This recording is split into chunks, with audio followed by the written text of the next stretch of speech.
카프카 원작 변신 5번째 시간입니다. 지난 이야기, 그레고르가 변신한 지 한 달쯤 지난 어느 날, 누이 동생은 서서 창밖을 보고 있는 그를 보고 놀란다. 그레고르는 그런 누이 동생을 위해 이불을 소파로 옮기고 자신의 모습을 눈에 띄지 않게 한다.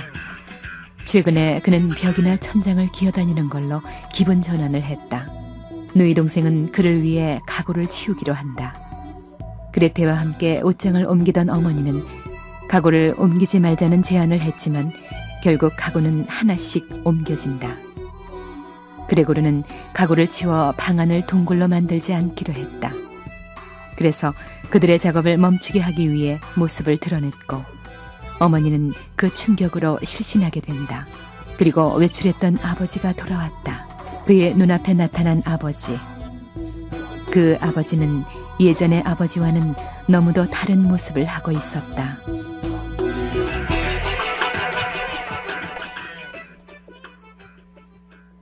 아버지를 피해 전력을 다해 비틀거리며 기어다니다 보니 눈은 거의 뜰 수가 없는 지경이었다. 하지만 어리석게도 마룻바닥 위를 기어서 도망치는 일 이외에는 다른 방법이 전혀 떠오르지 않았다. 자유롭게 벽을 기어오를 수도 있으련만 그는 그런 사실마저도 잊어버리고 있었다. 무엇인가가 날아오더니 그의 앞으로 굴러갔다. 사과였다. 계속해서 두 번째 사과가 날아왔다. 그레고르는 놀란 나머지 그 자리에 섰다.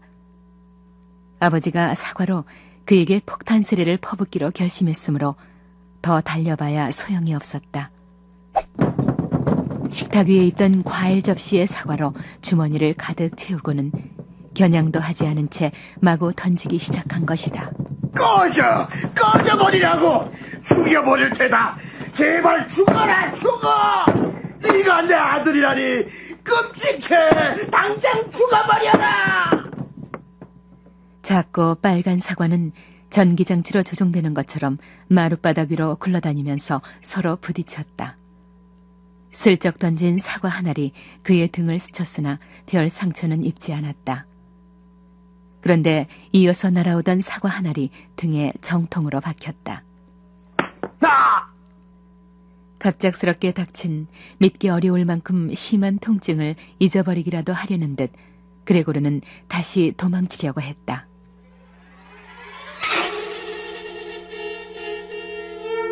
그러나 그는 마치 못이라도 박힌 듯한 통증으로 모든 감각이 완전히 마비되어 버린 채 그 자리에 뻗고 말았다. 마지막으로 눈을 감으며 그는 자신의 방문이 열리는 것을 간신히 볼 수 있었다. 안 돼요! 제발 그 애를 죽이지 마세요! 제발 살려주세요! 불쌍해! 아버지! 제발 그만하세요! 이 무거운 상처는 한 달 이상이나 그레고르를 괴롭히고 있다. 아무도 감히 뽑아내려고 하는 사람이 없었기 때문에 그 사과는 이 사건의 눈에 보이는 기념품으로서 살 속에 박힌 채로 있었다. 그레고르의 모습이 아무리 참담하고 징그럽다 하더라도 그가 가족의 일원이며 적으로 취급돼서는 안 된다는 것을 아버지로 하여금 깨닫도록 하였다. 그레고르는 그 상처 때문에 몸을 자유롭게 움직이는 일이 영원히 불가능해진 것 같았다. 현재로서는 자기 방을 가로지르는데도 늙은 상이용사처럼 천천히 시간을 들여야 한다. 더군다나 높은 곳을 기어 올라간다는 것은 상상도 못할 일이었다.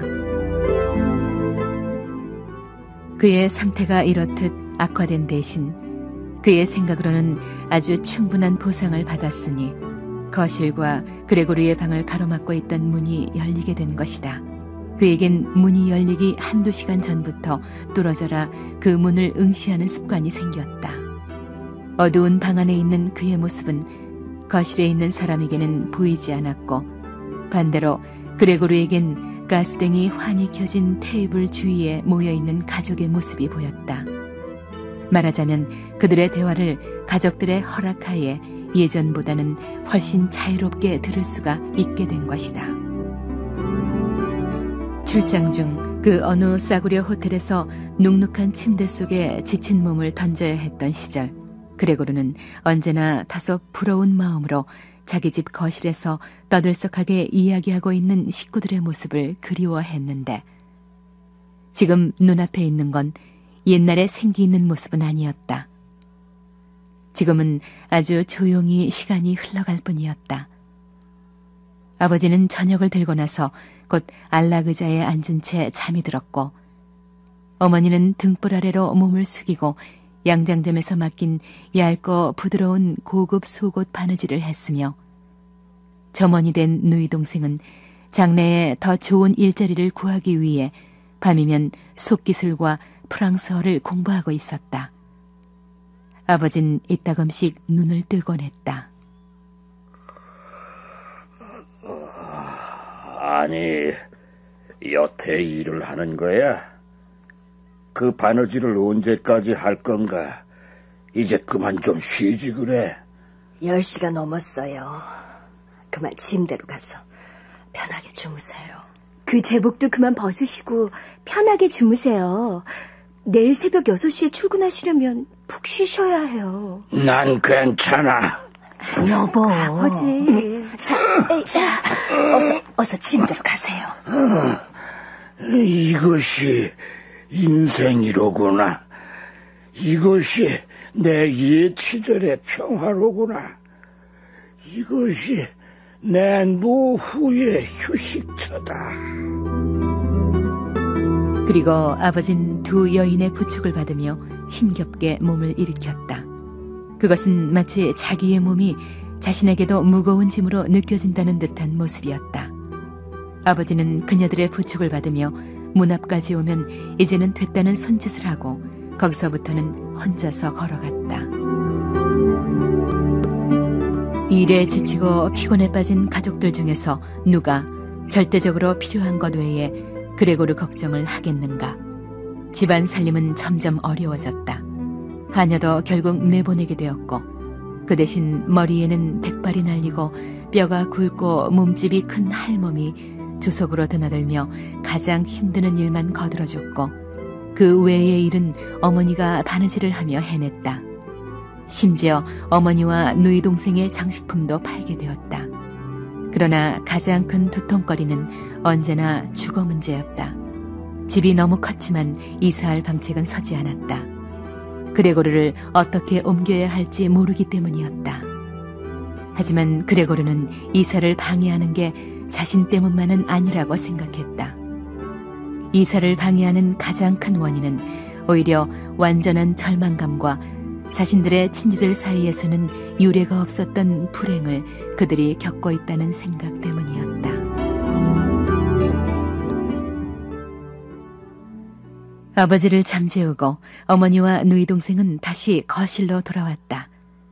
그리고 일감에는 손도 대지 않고 볼과 볼이 맞닿을 정도로 바싹 다가앉아 얘기를 나누었다. 그레테, 이제 저 문을 닫아라. 네.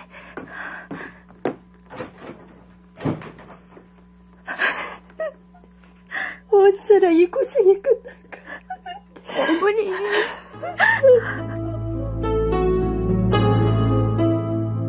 그레고르는 또다시 어둠 속에 혼자 있게 되었다. 옆방에서는 두 여인이 수리 없이 눈물을 흘리거나 눈물조차 말라 테이블만 뚫어지게 쳐다보며 앉아 있었다. 그럴 때면 그레고르 등의 상처는 처음처럼 아파왔다. 누이 동생은 요즘 들어 무엇을 주어야 그레고르가 기뻐할지 그런 건 생각해보지도 않고 황급히 발로 아무 음식이든지 되는 대로 그레고리의 방 안에 밀어 넣었다가 저녁이면 그가 음식에 입을 댔거나 말거나 무관심하게 빗자루를 한번 획 휘둘러 쓸어가 버리는 것이었다. 저녁에 하는 방 청소도 누이 동생이 맡아서 하던 일인데 지금에 와선 아무리 빨리 해치운다고 해도 그렇게 엉터리일 수가 없었다. 여기저기 먼지와 오물덩어리가 뒹굴고 있었다. 그레고르는 누이 동생이 방에 들어왔을 때 일부러 더러운 구석에 가 있음으로써 어느 정도 누이 동생에게 비난을 가하려고 하였다. 그러나 아무리 오랫동안 그곳에 웅크리고 있어도 누이 동생의 태도는 달라지지 않았다. 그러면서도 누가 그레고르의 방 청소에 대한 자신의 특권을 침해하기라도 할까봐 누이 동생은 이제까지 볼 수 없었던 특별한 신경과민적인 감시를 계속했다. 언젠가 어머니가 선호통에 물러 그레고르의 방을 대청소한 일이 있었다. 그때 방이 온통 물바다가 되어 심히 기분이 상한 그레고르는 화가 나서 소파 위에서 뒹굴고 있었다. 결국 어머니는 벌을 받았다. 누가 이랬어요? 누가 이 방을 청소한 거냐고요? 그레텔, 왜 그러니? 그레텔. 어머니죠. 어머니가 그랬죠. 왜야, 그레텔? 그래, 내가 잘못했다. 그만 울음 그쳐. 응? 제발. 그레텔. 그만 울거라. 응? 아니, 당신은 왜 그레고르의 방 청소를 그레테에게 맡겨두지 않는 거요? 그건 그레테가 해온 일이지 않소? 앞으로 다신 못하게 하마. 다신 어머니가 그레고르 방 청소를 못하게 할 테니 울지 마. 그레테는 몸을 떨며 흐느껴 울면서 조그마한 주먹으로 테이블을 두드리고 있었고, 어머니는 당황하여 흥분으로 정신을 못 차리고 있는 아버지를 침실로 끌고 가려고 했다. 방문을 닫아주기만 한다면 이 슬퍼서 한탄하는 장면을 보지 않아도 되고 이런 소란을 듣지 않아도 될 것을 아무도 문을 닫아줄 생각을 하지 않았고, 이런 사실에 화가 난 그레고르는 큰 소리로 쉬타는 소리를 냈다.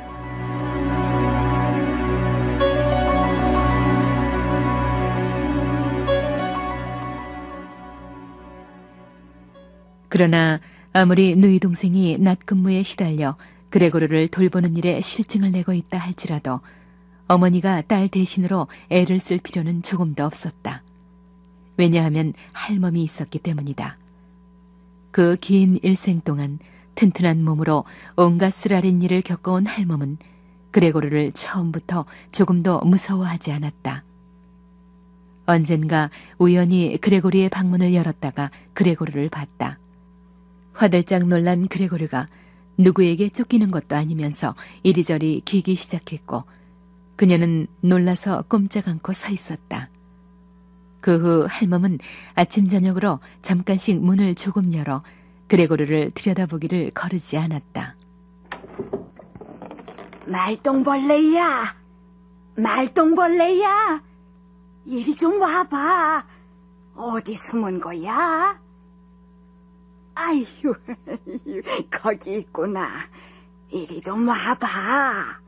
아이고, 이 늙은 말똥벌레 좀 봐라. 할멈은 그녀로서는 정답게 느껴지는 말로써 그레고르를 자기 쪽으로 불러보려고 했다. 하지만 그레고르는 유인하는 소리를 묵살하고 문이 열린 걸 모른 채 하면서 자신이 있는 위치에서 꼼짝도 하지 않았다. 어느 날 아침 일찍 세찬 빗방울이 유리창에 들이치고 있었는데 이것도 아마 봄이 가까워진 증거였을 것이다. 할멈이 또 그레고르의 방문을 열고 놀리기 시작했으므로 그레고르는 몹시 화를 내며 힘은 없었지만 덤벼들 듯한 기세를 하고 그 여인 쪽으로 느릿느릿 몸을 돌렸다. 그러나 상대방은 놀라기는커녕 문 옆에 있던 의자 하나를 높이 쳐들었다.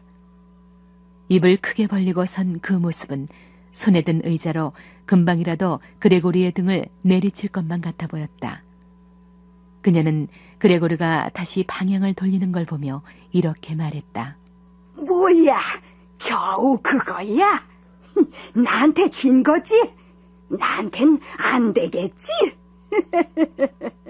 말똥벌레야, 이리 와봐. 응? 으이짜. 의자 내려놨다. 어서 이리 와봐, 말똥벌레야. 최근에 와서 그는 거의 아무것도 먹지 않았다. 우연히 갖다 놓은 음식 곁을 지날 때 그냥 장난삼아 한 입 먹어보거나 삼키지 않고 몇 시간 동안을 입에 머금고 있다가 대개는 나중에 뱉었다. 처음에는 이처럼 아무것도 먹을 수 없는 것은 이 방의 상태가 너무 비참하기 때문이라고 생각했으나 실제로는 방의 상태에 익숙해졌다. 식구들은 달리 둘 곳이 마땅치 않은 물건을 뭐든지 이 방에 넣어두는 습관이 생겼다. 왜냐하면 방 하나를 하숙하는 신사들에게 빌려줬기 때문이다. 성미가 까다로운 신사들은 지나칠 정도로 질서와 청결을 중요시하는 사람들이었다. 그들은 집 전체, 특히 부엌이 청결해야 된다고 했고 쓸모없는 잡동산이나 혹은 때 묻은 자질구레한 물건들까지도 견디지를 못했다. 팔아버리려고 해도 팔리지 않았고 버리자니 아까운 물건이었다. 아이고. 뭐가 이렇게 지저분한 게 많은지.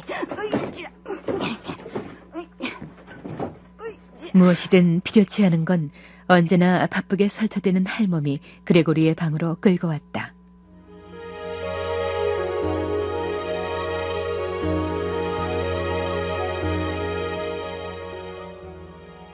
그러던 어느 날인가 할멈이 문을 약간 열어놓은 일이 있었다. 저녁 무렵 하숙하는 사람들이 거실로 들어와서 불을 켰을 때도 문은 그대로였다. 세 사람들이 테이블 윗자리에 앉았다. 예전에 부모님과 그레고르가 앉았던 자리였다. 세 사람은 냅킨을 펼치고 나이프와 포크를 손에 들었다. 그러자 어머니가 고기를 담은 큰 접시를 들고 문 앞에 모습을 나타냈고 곧이어 누이 동생이 감자를 수북하게 담은 대접을 받쳐들고 나왔다. 음식에선 김이 무럭무럭 오르고 진한 냄새가 풍겨났다. 집안 식구들은 주방에서 식사를 했다. 자기들만 남게 된 세 사람은 완전한 침묵 속에서 식사를 했다. 그레고르는 이상한 소리를 들었는데 그것은 식사 중에 아삭아삭 이로 음식을 씹는 소리였다. 그 소리는 마치 그레고르에게 음식을 먹는 데는 이가 필요하며 아무리 훌륭한 턱이 있다 해도 이가 없으면 아무것도 아니라는 사실을 가르쳐주기 위해서 들려오는 것으로 생각되었다. 그레고르는 걱정스럽게 중얼거렸다. 나도 뭔가 먹고 싶다. 하지만 저런 음식은 싫어. 내가 저 사람들처럼 먹다가는 죽어버리고 말 거야. 카프카 원작 변신 5번째 시간이었습니다.